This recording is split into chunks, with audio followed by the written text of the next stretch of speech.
Pretty see-through. Probably can't tell on the camera, but it say Bruno Marc on it.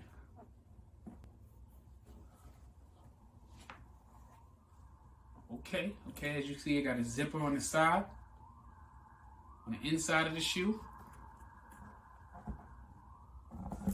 Nice little toe heel, a little darker. I'm impressed at first sight. I'm impressed. On the bottom, says the size. I weigh 10.5. It also got a sticker that say made in China. So these are not American made shoes. Got them off of Amazon, suggested it to me. Said why not give it a try. Right off bat, it looked well constructed for the price.